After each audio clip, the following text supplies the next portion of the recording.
और जिस तरह ही ਉਹਦੇ ਬੱਚੇ ਨੇ ਉਹਨੂੰ ਤੰਗ ਕੀਤਾ, ਪਰੇਸ਼ਾਨ ਕੀਤਾ, ਦਰਜੀ ਨੂੰ ਗੁੱਸਾ ਆਇਆ ਤੇ ਉਹਨੇ ਜਨਾਬ ਉਹ ਜੁੱਤੀ ਦਾ ਇੱਕ ਪੋਲਾ ਜਿਹੜਾ ਸੀ ਉਹ ਆਪਣੇ ਬੱਚੇ ਨੂੰ ਦੇ ਮਾਰਿਆ। ਫਨ ਦਾ ਮੁਜ਼ਾਹਰਾ ਜ਼ਰੂਰ ਕਰਦਾ ਹੈ, ਹਰ ਉਸ ਤਰੀਕੇ ਦੇ ਨਾਲ ਜਿਹੜਾ ਉਹਦੇ ਵਾਸਤੇ ਜ਼ਰੂਰੀ ਹੁੰਦਾ ਹੈ ਜਾਂ ਉਹਦੇ।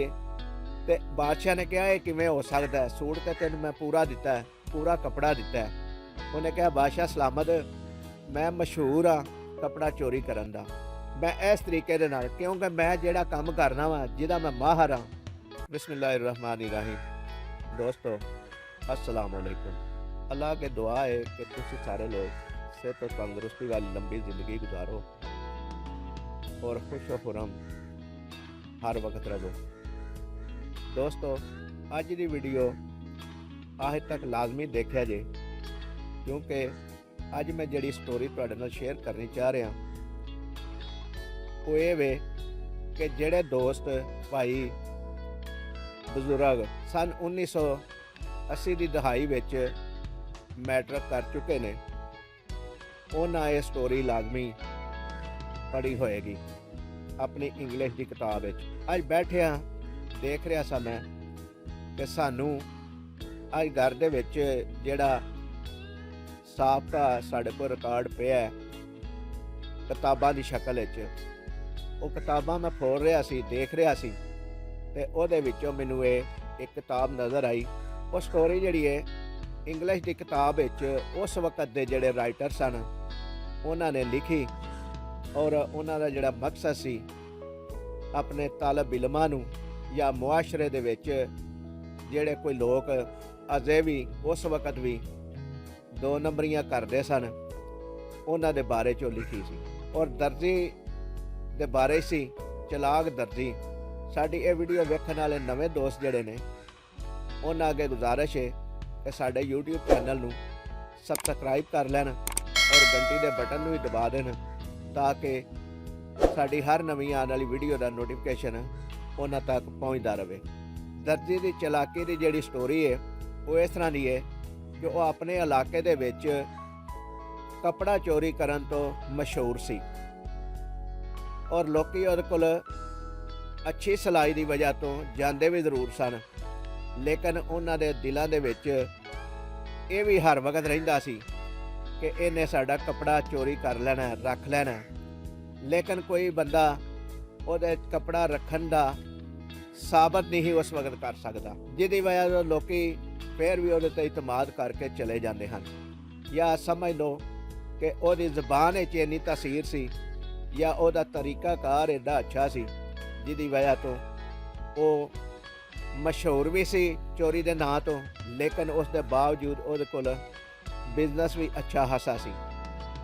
मैं लफज ब लफज इसलिए नहीं दस सकदा क्योंकि मैं अनपढ़ बंदा वां और स्टोरी जिहड़ी है वो इंग्लिश विच लिखी हुई है और जिन्नियां कोई गल्लां मैनूं याद ने साडे वड्डे भाई जिन्हां सानूं सुनाइयां ਜਿਹੜੇ उस वक्त पढ़ते सन 10वीं ਦੇ ਵਿੱਚ, ਉਹ ਗੱਲਾਂ मैं ਤੁਹਾਡੇ ਨਾਲ शेयर ਕਰਨ लगा ਵਾਂ चंद एक। और ਉਹਦੇ ਵਿੱਚ समझ लो कि इस तरह की भी गुफ्तगू है या ये भी निशानदेही होने तक हो रही है कि जिहड़ी 1980 की दहाई च स्टोरी लिखी गई 10वीं की किताब विच वो अज भी साडे मुआशरे दे विच नासूर मौजूद है। और तुसी इस गल नूं समझदे हो कि ਜਿਹੜੇ शोबे दे विच है वे वो अपने फन का मुजाहरा जरूर करता है, हर उस तरीके दे नाल जिहड़ा उहदे वास्ते जरूरी हुंदा है या उहदी जेब गरम करन वास्ते या समझ लो कि या उन्हें जो अपना सिस्टम बनाया उस सिस्टम के हिसाब नाल वो भी उस दर्जे की तरह चलाक और हुशियार है। दूजे बंदे नूं वो बेवकूफ़ बना के भी लुटना चाह रहा और उन्होंने इस तरह दियां भी गल्लां करके लुटना चाह रहा कि मैं बड़ा गरीब का हमदर्द हाँ, लेकिन अगर वो बैग ते जाओ तो वो गरीब का हमदर्द ज़ाहरी तौर पर नज़र आता, लेकिन वो ज़ाती जिहड़े मकसद ने ज़्यादा नज़र आते हैं। तो दोस्ते आने अपनी उस स्टोरी की तरफ। दर्जी बड़ा मशहूर सी कपड़ा रखन दे विच, चोरी करन दे विच। ते उस वक्त का जिहड़ा बादशाह सी उसने कहा कि मैं देखना वा कि ਇਹ ਦਰਜੀ ਮੇਰਾ कपड़ा किवें रख सकता है। मैं ਉਹਨੂੰ ਆਪਣੇ दरबार ਵਿੱਚ बुलाना वा और अपने सामने सिलाई कराना वा ਤੇ ਫਿਰ ਦੇਖਣਾ ਵਾ ਕਿ ਉਹ कपड़ा ਜਿਹੜਾ किवें चोरी करता है। ਉਹਨੇ ਆਪਣੇ दरबार ਵਿੱਚ बुला लिया और दर्जी भी आ गया। दर्जी को कपड़ा दे दिता गया और दर्जी ਜਿਹੜਾ कपड़ा ਜਿਹੜਾ ना ਕੱਟਣ ਡੈ ਪਿਆ। ਉਹਨੂੰ ਜਿਹੜੇ ਕਮਰੇ ਦੇ ਵਿੱਚ ਜਗ੍ਹਾ ਦਿੱਤੀ ਸੀ ਉਹਨੂੰ ਇੱਕ ਖਿੜਕੀ ਸੀ, ਉਹ ਖੁੱਲੀ ਰਹਿੰਦੀ ਸੀ।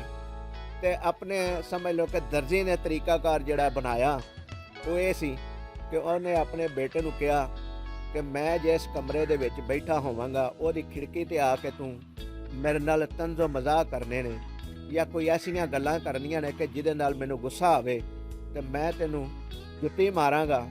ਤੇਰਾ ਕੰਮ ਹੈ ਉਹ ਜੁੱਤੀ ਫੜ ਕੇ ਤੇ ਦੌੜ ਜਾਣਾ। ਉਹ ਇਸ ਤਰ੍ਹਾਂ ਹੀ ਹੋਇਆ।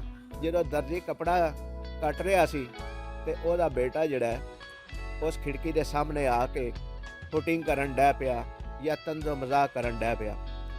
ਤੇ ਦਰਜੀ ਨੇ ਕੀਤਾ ਕੀ ਸੀ ਕਿ ਕੱਟਦਿਆਂ ਕੁਛ ਹਿੱਸਾ ਕੱਪੜੇ ਦਾ ਉਹ ਆਪਣੀ ਜੁੱਤੀ ਦੇ ਵਿੱਚ ਫਸਾ ਲਿਆ ਸੀ। ਔਰ ਜਿਸ ਤਰ੍ਹਾਂ ਹੀ ਉਹਦੇ ਬੱਚੇ ਨੇ ਉਹਨੂੰ ਤੰਗ ਕੀਤਾ, ਪਰੇਸ਼ਾਨ ਕੀਤਾ, ਦਰਜੀ ਨੂੰ ਗੁੱਸਾ ਆਇਆ ਤੇ ਉਹਨੇ ਜਨਾਬ ਉਹ ਜੁੱਤੀ ਦਾ ਇੱਕ ਪੌਲਾ ਜਿਹੜਾ ਸੀ ਉਹ ਆਪਣੇ ਬੱਚੇ ਨੂੰ ਦੇ ਮਾਰਿਆ। ਜਦੋਂ ਦੇ ਮਾਰਿਆ ਤੇ ਬੱਚੇ ਨੇ ਉਹ ਪੌਲਾ ਫੜਿਆ, ਜੁੱਤੀ ਫੜੀ ਔਰ ਘਰ ਦਾ ਰਸਤਾ ਲਿਆ। ਜਦੋਂ ਘਰ ਦਾ ਰਸਤਾ ਲਿਆ ਤੇ ਉਸ ਤੋਂ ਬਾਅਦ ਦੇਖਦਾ ਕਿ ਕੱਪੜਾ ਤੇ ਮੈਂ ਭੇਜ ਦਿੱਤਾ, ਹੁਣ ਮੈਂ ਜਿਹੜਾ ਨਾ ਬਾਦਸ਼ਾਹ ਨੂੰ ਦੱਸਾਂ ਕਿ ਜਨਾਬ ਤੁਹਾਡੇ ਸੂਟ ਦਾ ਕੱਪੜਾ ਜਿਹੜਾ ਨਾ ਘਟ ਗਿਆ। ਜਦੋਂ ਉਹਨੇ ਬਾਦਸ਼ਾਹ ਨੂੰ ਦੱਸਿਆ ਕਿ ਤੁਹਾਡੇ ਸੂਟ ਦਾ ਕੱਪੜਾ ਘਟ ਗਿਆ ਤੇ ਬਾਦਸ਼ਾਹ ਨੇ ਕਿਹਾ ਇਹ ਕਿਵੇਂ ਹੋ ਸਕਦਾ, ਸੂਟ ਤੇ ਤੈਨੂੰ ਮੈਂ ਪੂਰਾ ਦਿੱਤਾ ਹੈ, ਪੂਰਾ ਕੱਪੜਾ ਦਿੱਤਾ ਹੈ।